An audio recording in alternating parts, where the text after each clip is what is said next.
My name is Emily Schwartz, which is now on the screen, and I have multiplied myself. And when I made the slides, I didn't quite think about how creepy that would be. So apologies, but this is me. This is me. I am the Vice President of Communications for a PR agency and full-service digital media company called Bryson, Gilette. So it's also incredibly intimidating to be up here speaking with you all, because it's rare that you walk into a room and you're completely certain that you're the dumbest person in the room. But it's even more rare that then they give you the mic. So bear with me, people. Here we go. It's my presentation, so I get to talk about me for a little bit longer. I'm originally from Wichita, Kansas. I mostly put this in like every presentation just to see if anyone else happens to be from Kansas. And I would say 90% of the time, including in this room, the answer is no. So I now live in Los Angeles. And I am here to talk to you about whistleblower communications. And I am not even a communicator by background. So, you know, thank you, Melanie, I guess, for this opportunity, and blame her if it's not any good. My background's actually in policy mostly. So I spent time at the US Senate, the World Trade Organization, did a little stint at a startup because like everyone has a dream of a unicorn. Mine didn't quite work out. But and then most recently led data policy at Uber. And I jumped into communications because what I found, having been a policy wonk, and perhaps some of you in this room feel the same way, is that I was doing a lot of kind of hard work and what I thought to be brilliant work. And oftentimes it wasn't having the impact that I wanted it to have. And many times I found that was because I wasn't communicating it. I was writing these beautiful in-depth reports that no one was reading. And so I said, okay, I've got to fix this. I want to help people communicate better, to have their hard work be seen and do it with authenticity and intentionality and using whatever tools and tactics we can. So now I'm at a firm called Bryson Gilette. I have worked with, actually, most of my clients are not whistleblowers, but they are, you know, big FANG companies, many of whom I'm sure are in this room. And I have the opportunity to work on like a really wide variety of product launches or autonomous vehicle deployments. But the reason I'm here today is because in kind of summer of 2021, I met this woman. Some of you may know her, but her name is Frances Haugen. And she became one of many, but a fairly significant Facebook whistleblower. So I want to take a little bit of time to walk you through kind of a brief history of what happened with Frances and what the PR strategy was specifically behind her whistleblow. And then I will end the presentation with a little bit of how-tos and hopefully teach you all something, because you don't talk to the press all day, about when you do decide to talk to the press, you know, some things to keep in mind. Okay, so I met Frances and found out that she had disclosed 20,000 plus pages of documents outlining a huge variety of harms that were being documented within Facebook.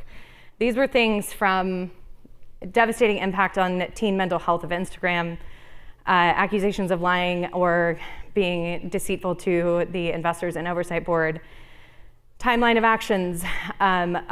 actions taken and not taken on January 6th. And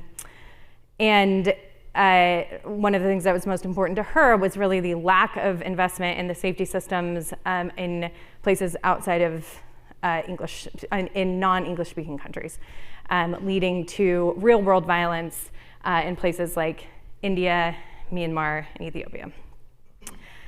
As I said, like, I'm typically running product launches and doing things like that, so I was like, okay. So I meet her and I say, okay, great, like, this is big. What's your goal? And she's like, cool, that's easy. Massive systemic change. And I was like, all right. So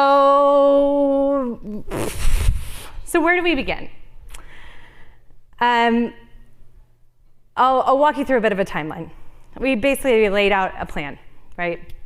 So September 13th, the Wall Street Journal publishes its first story in a series called The Facebook Files. Her identity is still unknown at this time, while we worked with 60 Minutes to publicly reveal her about 2 weeks later. That's October 3rd. 2 days later, she testifies in front of the US Senate for approximately 6 hours and answers questions ranging from national security threats, impact on teens, advertising questions, all across the board. Our team was responsible for prepping her for that testimony, writing the testimony, kind of all of the above. About 2 weeks after that, we had negotiated a global media embargo. So we knew that the journal, with 20,000 plus pages of documents, as incredible as a team as they were not going to be able to give that the kind of breadth and depth that it deserved. And so there were over 30 global news organizations that all agreed to a embargo. About 2 weeks later, that broke. 70 plus stories published in a day. She testified in front of the UK, she testified in front of the EU, and fast forward April 2022, the EU passes the Digital Services Act, which felt like a big win, and certainly for her mind, because we had put a huge amount of effort into making sure that we immediately went to Europe to kind of push forward that legislation, which, whether you agree with it or disagree with it, it is a massive step in terms of transparency and accountability in this space. Okay, so some fun facts and important strategy. As I said, so the journal reported first, and they did a brilliant job, but 20,000 pages of documents meant, and focusing from things like Myanmar to human trafficking to all, like, it just wasn't enough for one publication. So we really tried to help coordinate a multitude of sources of journalists to be able to view the documents and report on them. Secondly, we did all this. I never saw the documents. I've still never seen the documents, except for the ones that are public. Never had them, never touched them. All of that was, so all of this was done taking a lot of Shanna's advice, which is, being very careful and making sure that we weren't unnecessarily putting more people at risk. And lastly, I always think this is kind of fun to remind people, because now I feel like people think Frances is like everywhere. We very intentionally, she did not do another TV interview in the United States for almost over 3 months after her public reveal.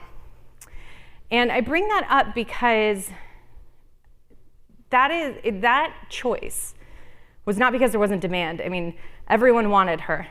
But between the 6 hours of video testimony that everyone had access to, 60 Minutes, a bevy of stories being written, and just a kind of risk assessment of what is the biggest risk, especially for a woman to come out, is to be personally attacked, right? And so reducing the surface area of the amount of personal attacks and that could be done against her was intentional, and was one of our goals.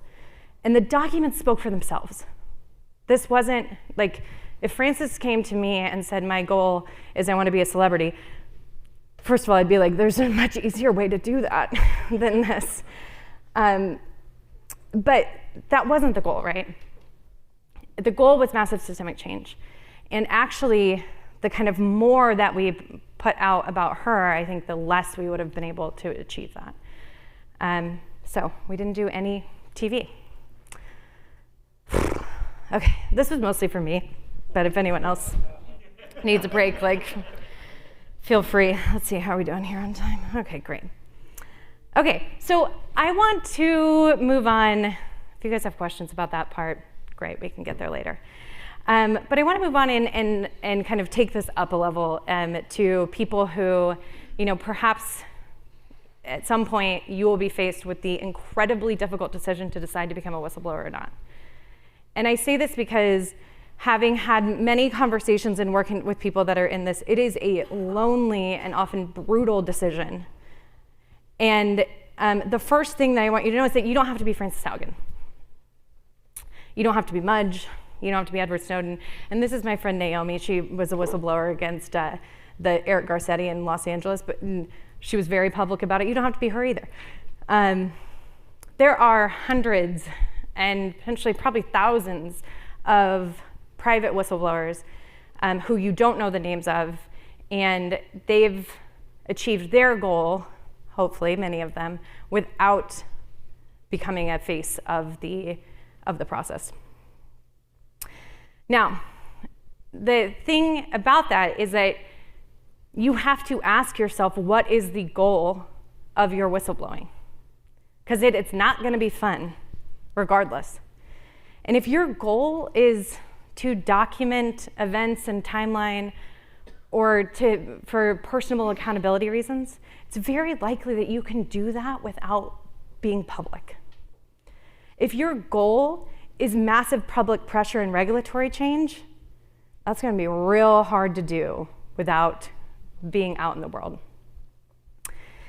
And so understanding kind of what is the point of your personal, of you feeling compelled to, say your truth will hopefully help guide you in kind of how public you need to be in this process. The Frances originally did not want to be public. Ironic now that, she's very public. But she did want massive regulatory change.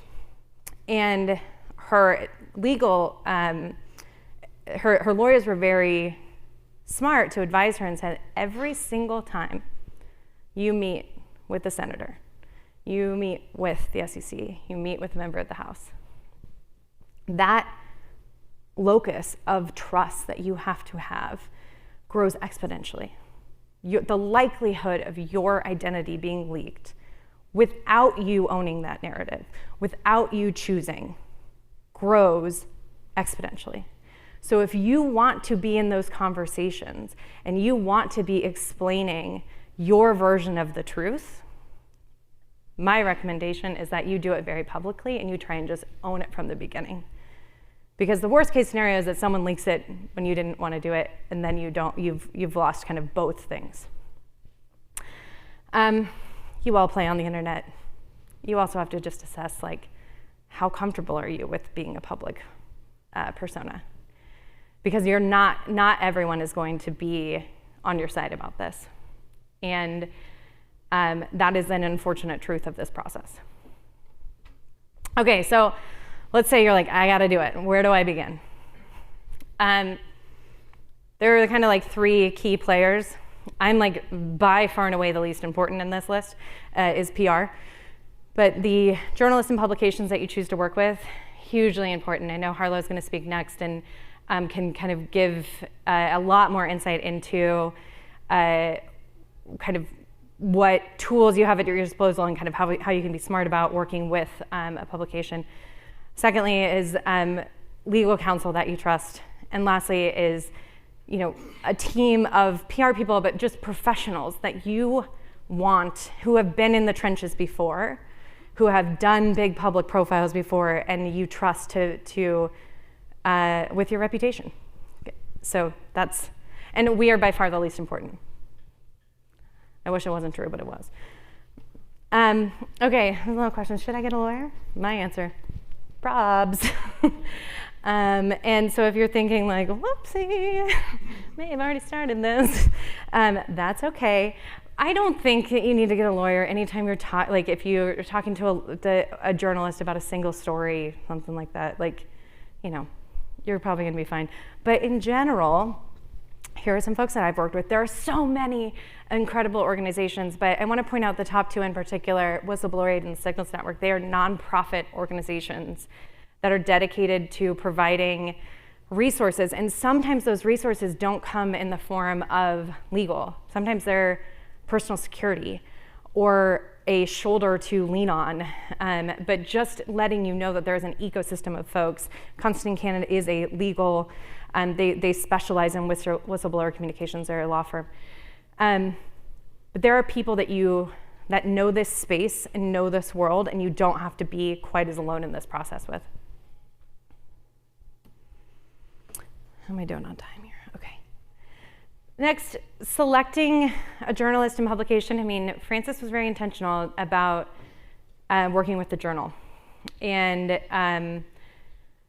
the point of that was one of her primary concerns was that this becomes a very kind of left-leaning conversation quickly. And so working with a right-leaning publication was important. But these are basics, but I'm just gonna say them. You wanna trust the journalist that you're working with, because your goals and their goals are not necessarily aligned. Journalism is this is a pay-to-play game. They're looking for clicks, they're looking for the juiciest story. You don't get to write that story. So if you send over some information and you think it's very obvious that they should understand what the story is out of that, you're probably wrong, because not many people are living and breathing in the same kind of ecosystem that you are. And so building a relationship first and making sure that you trust that person is incredibly important, because this entire process is, you're very exposed. Read their work. Think about the audience that you're trying to reach. Are you trying to reach tech insiders, and you only care about other people in security and privacy? Well, then maybe the New York Times isn't the right place, and you don't have to do that. If you're trying to reach media elite, there isn't anyone with a bigger reach than the New York Times. So, those are the types of decisions you can make, but first and foremost, you need to trust the person who you're communicating with. Okay, and this is where I get to hopefully teach something. Now, how many people in this room, and I promise I won't tattle on you, have spoken with a journalist before? Ooh, great. How many people are familiar with kind of conversation status and have successfully negotiated going back and forth between statuses? All right, there you go, Mel. Okay, this is my fun comms 101 for everyone. There are kind of three primary statuses when you're talking to a reporter: off the record, on the record, and on background. Let's start with the one that is the most quote unquote safe, is probably the wrong word, but off the record means that they can't attribute anything to you. It means you're giving them kind of insight and kind of context perhaps that they could use in further conversations, but they are not allowed to mention you or a description of you or that you're at the company. There's none of that. On background is kind of the next phase. And on background is a little tricky. You need to negotiate with the person what on background means. But when you read things that say a person inside the company says, and it's not their name, they were on background. They can't, it's also known as not for attribution. They can't quote you directly, but they may be able to describe the circumstance or describe kind of who you are. And you can be specific about how you want to be described. On the record is the default status for all of your communications with a reporter. When in doubt, you're on the record. They can say your name, your title, exactly what you said when speaking with you. And this highlighted green box at the bottom, please note, a status must be agreed upon, mutually agreed upon, before the conversation starts. So if you send a note to someone an email. This is my favorite. And by the way, comms people do this all the time and then get in trouble for it. Where they'll send a like subject line off the record and then send a statement or on background in a statement. And they never agreed to that. You have to mutually agree before the conversation starts. And people get themselves in so much trouble. There's like a great, I think it was like, so I'm gonna mess it up. Some presidential candidate like was talking smack in a van and then was like, oh, but that part's on background. You don't get, you have to agree to this ahead of time. Now look, you guys are like journalist dreams because you hold all sorts of like juicy information and know company secrets and all of these things. So they're gonna be a lot more flexible with you about these conversations than, let's say, me. But this is just so helpful to know because when in doubt, you are on the record. And it just will save you so much time and angst if you can know from the beginning, like, happy to chat with you, but it's gonna be off the record or it's gonna be on background, and go from there. Okay, and then lastly, I do this with all of my clients, and I'm leaving you with this in case you want to do it for your next meeting with your CEO, or you want your next time you blow the whistle, or your next big presentation. But what is your core message? And this is a kind of tool we use in order to, it's called a messaging triangle, in order to help people distill down what their primary message is. So when I asked Frances the first time, kind of what happened, like why she did this, it was, she spoke for 18 and a half minutes straight.